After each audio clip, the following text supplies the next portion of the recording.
Basi ndugu watazamaji, niko na Chinga maarufu kama Chinga, mdau wa FM.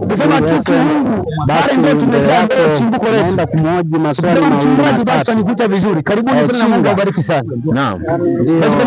Kwa majina yako machache, unaitwa nani? Nichukue nafasi hii kwa ajili ya kumzika mama yangu Frank Ngigwa. Ndio. Nasema kitu kimoja, kinasema katibu wa umoja wa watuma salamu Mpindi Radio.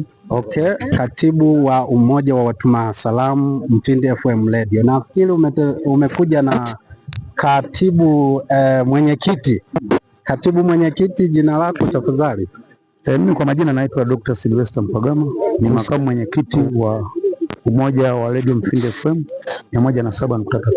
Basi sisi tumefurahi kututembelea siku ya leo kwenye msiba wa mama yake Elijo, ni maarufu sana. Basi tumefurahi sana. Basi tunawakaribisha kujumuika pamoja, lakini pia tungetamani